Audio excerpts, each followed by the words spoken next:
दोस्तों, जीवन में अगर कोई सबसे बड़ा सत्य है तो वो आपकी मृत्यु है, जिसे कोई भी टाल नहीं सकता, ना ही कभी टाल पाएगा। लेकिन फिर भी मनुष्य जीवन भर भौतिक सुखों के पीछे पड़ा रहता है और उसे इस बात का एहसास तब होता है जब व्यक्ति अपनी आखिरी सांसें ले रहा होता है। मरने के बाद अंतिम संस्कार से जुड़ी ऐसी कई बातें हैं जो हम नहीं जानते हैं। हिंदू धर्म में दाह संस्कार से जुड़े ऐसे कई नियम हैं जिनका आधार आध्यात्मिक होने के साथ साथ वैज्ञानिक भी है।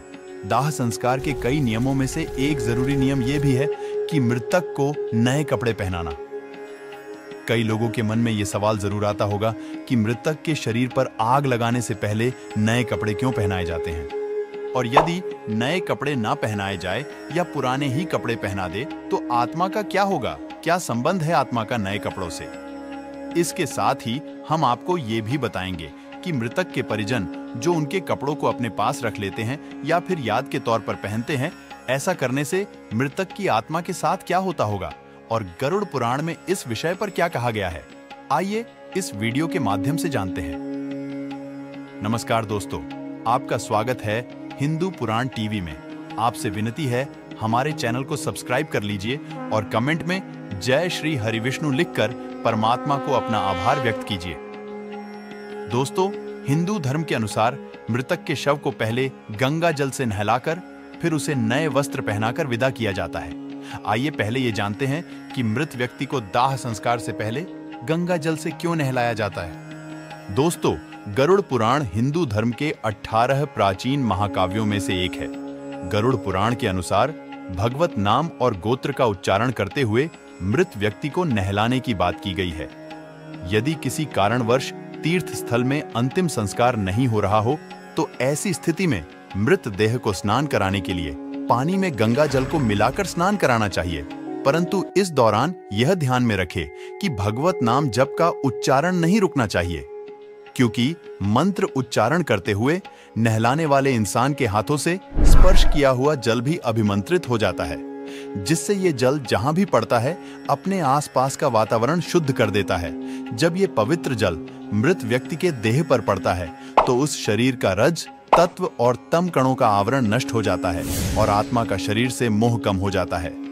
दोस्तों, जिस रज और तम कणों की बात हम यहाँ कर रहे हैं वह प्रकृति से ही उत्पन्न हुए 3 गुण है। पहला सतोगुण, दूसरा रजोगुण, तीसरा तमोगुण, जो अविनाशी जीव आत्मा को शरीर में बांधते हैं। दोस्तों, आसान शब्दों में कहें तो मृत देह के अंतिम संस्कार से पहले ऐसे स्नान कराने से उसकी आंतरिक शुद्धि होती है। इसके बाद शरीर पर चंदन, तिल के तेल और घी का लेप लगाना चाहिए। फिर उस शरीर को नए वस्त्र पहना देना चाहिए।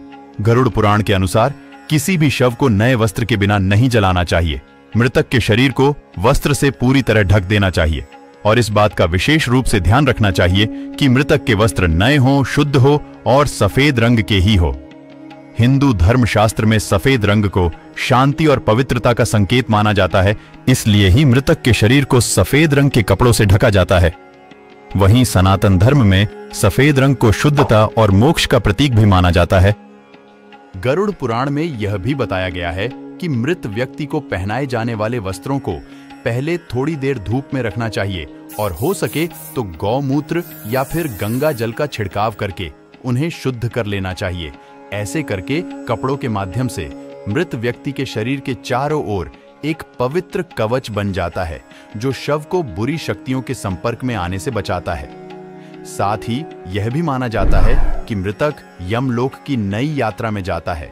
ऐसे में नए वस्त्र पहनाकर ही उसे विदा करना चाहिए। इसके बाद अंतिम संस्कार की विधि को आगे बढ़ाते हुए मृत देह को चिता में रख दिया जाता है और उसके ऊपर पुष्प, चंदन और 5 प्रकार की लकड़ियों को रखकर मुखाग्नि दे दी जाती है। दोस्तों, दाह संस्कार के बाद अस्थियों की राख और अस्थियों को भी गंगा आदि पवित्र नदियों में प्रवाहित कर देना चाहिए। ऐसा करने से उस मनुष्य के सारे पाप धुल जाते हैं और उसकी आत्मा पाप मुक्त हो जाती है। मृतक की मुक्ति के लिए ही मृतक के परिजनों द्वारा नए कपड़े पहनाते हुए उसे आदर पूर्वक विदा किया जाता है और आत्मा की शांति के लिए प्रार्थना करी जाती है। अब आगे बढ़ते हुए आपको बताते हैं कि मृत व्यक्ति के कपड़े निशानी के तौर पर रखने से आखिर होता क्या है। दोस्तों, जब हमारा कोई अपना हमें इस दुनिया से छोड़कर चला जाता है तो अक्सर हम उनकी वस्तुओं को उनकी यादों के तौर पर संभाल कर रख लेते हैं। इन वस्तुओं में आम तौर पर उसके कपड़े और उसकी पसंदीदार चीजें भी होती हैं। कई बार तो ऐसा भी होता है कि मृतक के कपड़े उनके घर वाले पहन लेते हैं, लेकिन ऐसा कभी नहीं करना चाहिए। सनातन धर्म के अनुसार मृत व्यक्ति के कपड़ों को पहनने की सख्त पाबंदी है। मान्यता है कि मृत व्यक्ति के चले जाने के बाद भी उसकी आत्मा का उसकी चीजों से जुड़ाव बना रहता है। ऐसे में मृतक के कपड़ों को पहनने से उसकी आत्मा का हमारी तरफ जुड़ाव बढ़ता है, जिससे उसे मोक्ष की प्राप्ति में दिक्कत होने लगती है। यहां तक कि अगर कोई उस मृत व्यक्ति के कपड़े पहन लेता है तो वो उस व्यक्ति से जुड़ी यादों से बाहर नहीं आ पाता है। इसलिए अगर हम किसी मृत व्यक्ति का सामान काम में लाते हैं तो यह हमें मानसिक रूप से कमजोर बनाता है और हम उस व्यक्ति के ना होने के दुखद क्षण को भूल नहीं पाते और वो व्यक्ति हमें बार बार याद आता रहता है।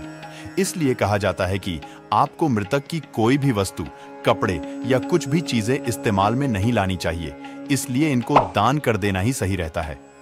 दोस्तों, हम आशा करते हैं कि आपको यह बातें समझ आ गई होगी कि दाह संस्कार से पहले मृतक को नए वस्त्र क्यों पहनाए जाते हैं। इस विषय में आपको कोई भी जानकारी चाहिए हो तो आप नीचे कमेंट कर सकते हैं। चलिए अब अगली वीडियो में मिलते हैं। जय श्री हरि विष्णु।